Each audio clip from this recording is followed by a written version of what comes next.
Nearly 2 months into the season, every miner in the Klondike is on the gold, except Tony. When gold prices rise, most miners get hopeful. But for one man, it was more than hope. It was a promise. Before turning 65, Tony Beets swore he would pull off the biggest season of his career, a season that would define his legacy and finally cash in on decades of backbreaking work. He wasn't dreaming small. He wanted numbers that would shake the Klondike. But dreams in the Yukon don't die quietly. They explode. Tony's entire season collapsed in an instant, not because of a landslide, a flood, or a broken wash plant, but because of something far more absurd. A government order triggered by a 1-acre clerical mistake. A single misprint on a water license wiped millions off the table and brought a legendary miner to his knees. The shutdown wasn't about safety. It wasn't about environmental risk. It was paperwork. Cold, merciless red tape. While Tony's empire froze in silence, his greatest rival moved fast. Parker Schnabel didn't just capitalize on Tony's disaster. He saw the opening, stepped into it, and executed a plan years in the making. And what happened next stunned the entire mining world. It's ready to go. All we have to do is drag it in place, put a pump in, and we're golden, literally. Parker wasn't just having a good season. He was building a kingdom 1 ounce at a time and rewriting the record books in the process. But the shock didn't end there, because the most painful blow Tony faced didn't come from the government or from Parker. It came from inside his own family, a betrayal so unexpected it fractured the Beets dynasty and changed the Klondike forever. This is the story of how one clerical error triggered a chain reaction of failure, opportunity, and revenge. A story that proves in the Yukon even the strongest can fall, and even the youngest can rise to power when the moment strikes. From 2015 onward, Tony Beets lived in a world that never stopped demanding more. More dirt, more gold, more risk, more sacrifice. The Yukon had always been a brutal teacher, but over the span of nearly a decade, its lessons became harsher, its expectations heavier. Tony expanded his reach with the confidence of a man who had shaped his own legend, pouring millions into new claims that promised riches buried beneath frozen earth. Each season, he pushed harder than the last, driving his crew, his machines, and even himself toward record-breaking goals that seemed just within reach. But beneath that relentless ambition, the warning signs were already forming. His equipment, once the backbone of his empire, began to age and crack under the pressure of non-stop seasons. Wash plants that had served him faithfully for years now groaned like relics from another era, and the cost of keeping them alive rose with every passing month. Around him, the industry changed faster than he could tighten a bolt. Fuel prices, labor shortages, and a mountain of rising expenses tightened like a noose. Where instinct and brute force had once been enough, the modern Yukon began demanding something colder, more precise. Regulations sharpened year after year, transforming paperwork into weapons capable of shutting down entire operations with a single oversight. Tony, who built his legacy with grit and stubbornness, suddenly found himself navigating a bureaucratic battlefield as treacherous as the mud he mined. Inspectors visited more frequently, the rules grew thicker, and the penalties harsher. What had once been a game defined by muscle and machines had turned into a chessboard where a misplaced signature could erase $1 million of work. By the time 2024 arrived, the pressure that had been building for nearly a decade reached a point where even a man as indestructible as Tony couldn't outrun it. His empire, stretched thin across aging equipment and costly ground, faced challenges on every front. The Yukon that had once rewarded his fearlessness now seemed determined to test it, grinding him down with expenses, breakdowns, and a regulatory wall he could no longer simply bulldoze through. It was the year the weight of 10 seasons finally settled onto his shoulders, a year when hope and exhaustion collided in a way only the frozen north can deliver. And as the cracks in his operation widened, the truth became impossible to ignore. Tony wasn't just fighting for gold anymore, he was fighting to hold together the legacy he had spent a decade building. One decision, one breakdown, one government order away from collapse. In the early months of 2024, Tony Beets stood on ground he believed he had conquered, convinced that the vast 15-acre stretch of Indian River was his to mine. For weeks, he had poured fuel, sweat, and every ounce of confidence into resurrecting a plan he thought would define his season.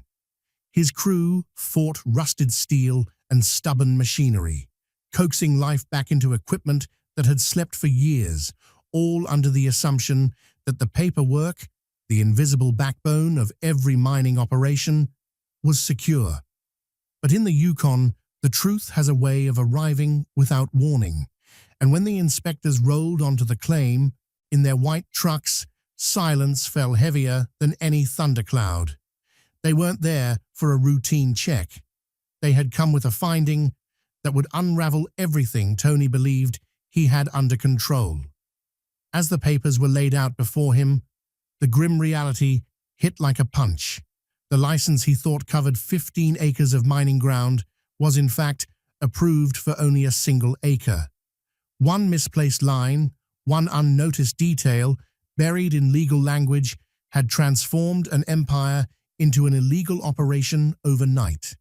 The inspectors didn't argue, didn't negotiate, didn't offer the slightest mercy. The law was clear, and the order was final. His entire site was shut down instantly. Machines that had just thundered back to life were silenced in a breath. Wash plants ready to roar into production were left cold, their belts stiffening under the morning frost. For Tony, it wasn't just a mistake. It was a betrayal by the very system he had battled for decades, a system that cared nothing for effort, history, or the millions he had already sunk into the ground. The shutdown was more than a pause. It was a financial hemorrhage. Every hour that passed drained thousands of dollars, fuel, leases, payrolls, all burning away with nothing to show for it.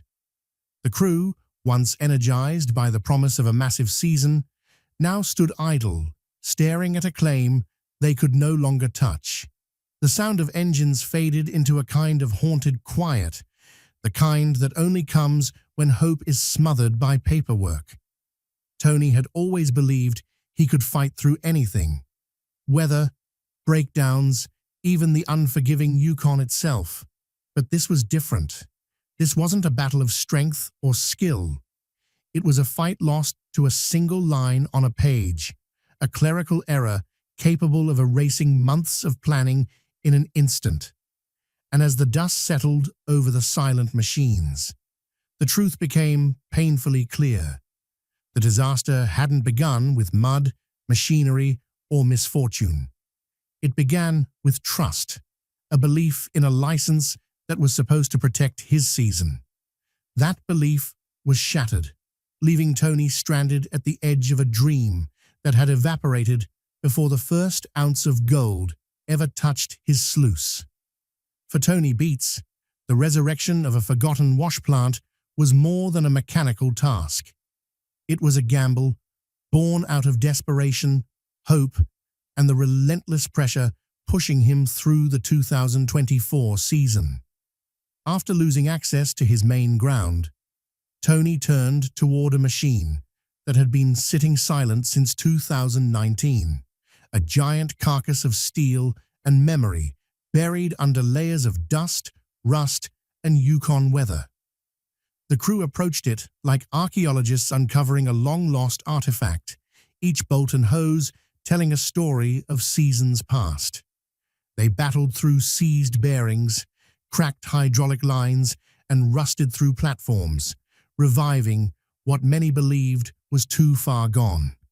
Every clang of a wrench, every spark from a torch carried the emotional weight of years slipping through Tony's hands.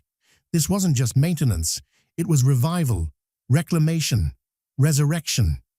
Slowly, piece by piece, the old plant began revealing its potential again. The belts tightened, the water lines cleared, the hopper straightened.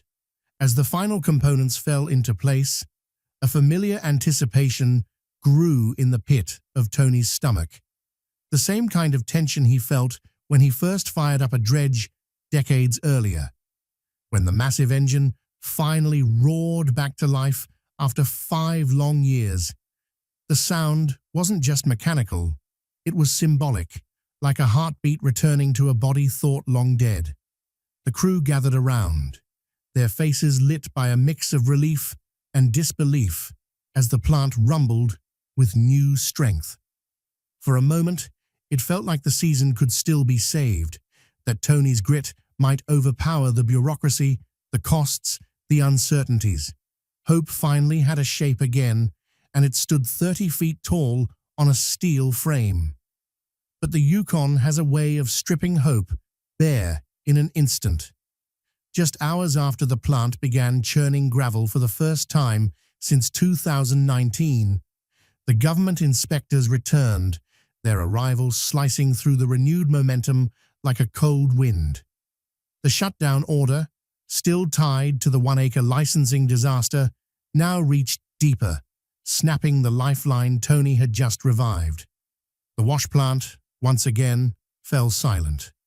5 years of waiting, weeks of rebuilding, and a few precious hours of operation evaporated into nothing. The disappointment hit the crew hard, but for Tony, it cut even deeper. It wasn't just a machine being shut down, it was a season collapsing, a dream slipping, a legacy challenged. And as the plant cooled under the grey Yukon sky, the weight of what had been lost settled over the claim like dust, returning to an artifact buried once more.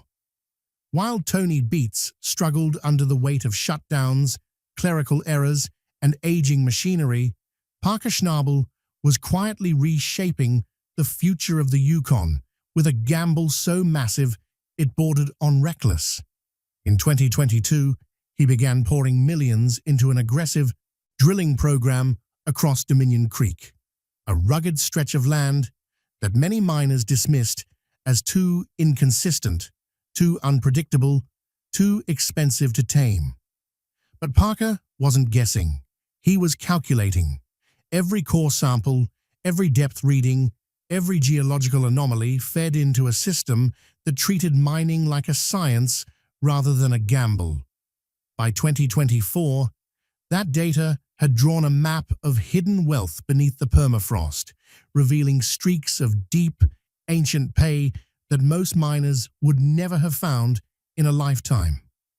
This relentless search for answers pushed Parker to make his boldest move yet, a staggering $15 million bet on 7,500 acres of Dominion Creek.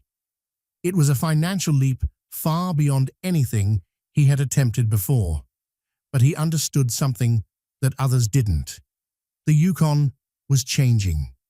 The easy gold was gone, regulations were tightening, and only the miners who adapted would survive.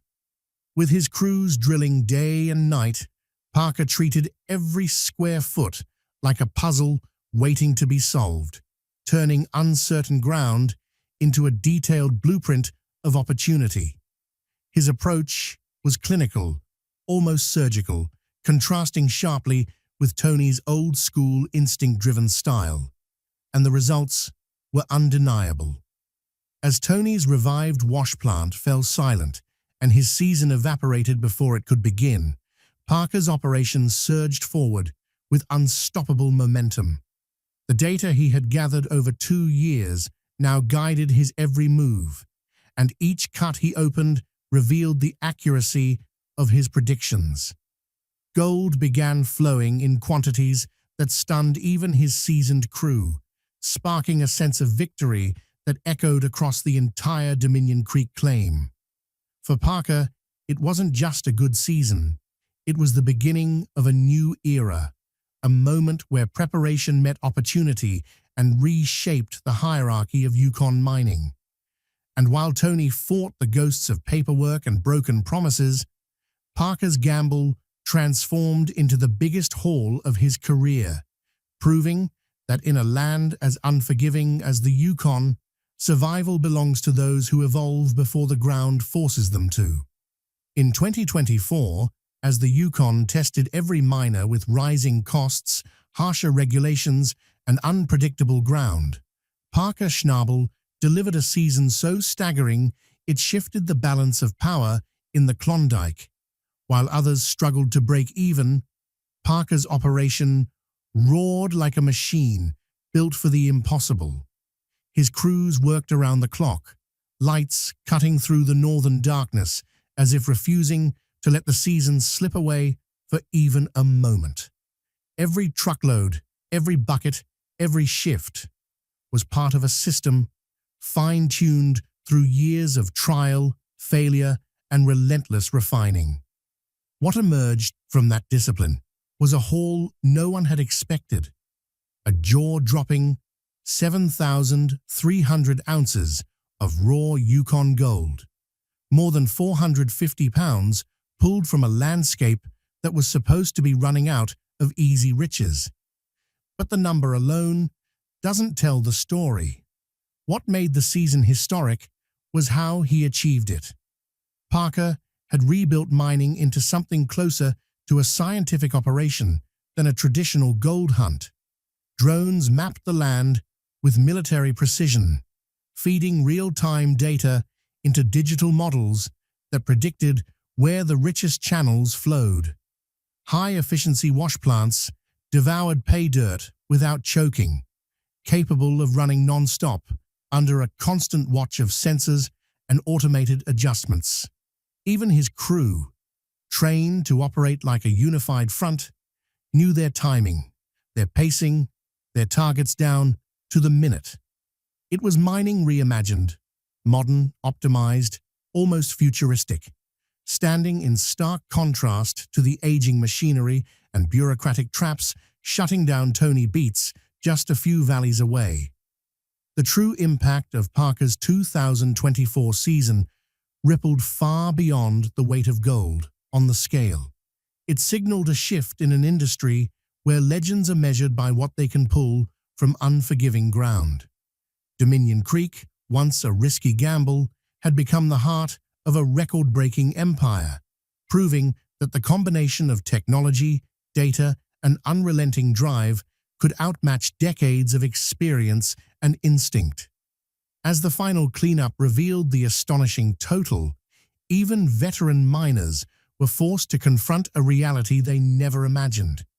Parker Schnabel wasn't just having a good year, he was redefining what a gold rush looked like in the modern age. And while Tony's season crumbled under forces he couldn't control, Parker's empire only grew stronger, fueling a rivalry the Yukon hasn't seen in years. For nearly a decade, tension had been quietly building inside the Beets family, but by 2024, the cracks finally split open. The dredge disaster, an event that left tempers raw and trust shaken, had marked the beginning of a slow unraveling.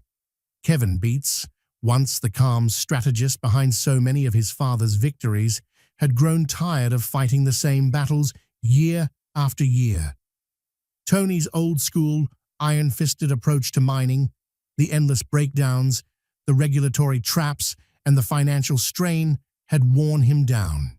What once felt like a legacy he was born to protect now felt like a cage closing in. Every day on the claim became a clash between generations, one driven by instinct and muscle, the other by data and logic. And no matter what Kevin tried to change, the Beets operation always snapped back to Tony's way, loud, risky, and one wrong move away from disaster. As the 2024 shutdown hit and the season collapsed before it even began, the emotional toll reached a breaking point. Watching months of preparation vanish in hours, watching an entire crew lose hope, and watching his father refuse to adapt pushed Kevin into a place he had never been before. The Yukon had always demanded sacrifice, but now it demanded something deeper, a choice between loyalty and survival. Kevin had stood beside his father through fires, frozen machinery, government raids, and multi-million-dollar gambles. But this time, the burden was too heavy. The frustration, the arguments, the feeling of being ignored, it all converged into a single moment where he realized he could no longer carry the weight of a sinking empire. Then came the twist no one expected. Instead of walking away from mining, Kevin walked toward the one operation that represented everything Tony refused to become. Parker Schnabel's Dominion Creek project, a modern data-driven powerhouse, offered the stability, respect, and innovation Kevin had been fighting for. And so, after nearly 10 months of escalating conflict, he made a decision that sent shockwaves through the Klondike. He left the Beets claim and joined Parker's crew. It was a move that felt less like a career shift and more like a seismic betrayal, the kind that rewrites the history of families and the future of entire mining operations. For Tony, the loss wasn't just personal. It was symbolic. His oldest son, the heir to the Viking Empire, had crossed the valley and joined his greatest competitor. For the Yukon, it became one of the most dramatic rifts the goldfields had ever seen. A story of loyalty pushed to its limit and a family legacy caught between the past and a rapidly changing future. And as Kevin stepped into Parker's modern empire, it became clear that this wasn't just a departure. It was the beginning of a new chapter that would reshape both mining titans forever. For nearly a decade, the Beets family had operated like a fortress, loud, unbreakable, and held together by the force of Tony's will. But buried deep beneath the surface, something had been cracking ever since the dredge catastrophe left everyone raw and resentful. By 2024, those fractures had widened into a chasm. Kevin Beets, the quiet architect behind many of the operation's most efficient upgrades, had been fighting an invisible war, a battle against outdated decisions, constant tension, and a father whose stubbornness could move mountains but also bury anyone who stood in his way. What once felt like a proud inheritance slowly transformed into a weight he could no longer carry, and each day on the claim drove that truth deeper into him. The season's collapse became the final spark. When the shutdown hit and the government forced the entire operation to a standstill, Kevin watched months of work, planning, and hope evaporate in a single meeting. Crews stood idle, wash plants rusted in silence, and all the warnings he had given his father about planning, about adapting, about changing, echoed back at him like prophecy ignored. The emotional exhaustion became impossible to hide. Every argument with Tony felt sharper, every disagreement heavier. It wasn't just frustration anymore, it was the realization that the Beets empire was resisting the very evolution that could save it. For Tony, the loss cut deeper than any shutdown or broken machine. His eldest son, the one he expected would one day hold the reins of everything he built, had crossed the line and joined his strongest rival. It was a rupture 10 months in the making, but its impact felt instantaneous, a story of family loyalty pushed past its breaking point, and a reminder that even in the unforgiving North, It isn't just ground that shifts. It's relationships, empires, and the fragile threads that hold them together.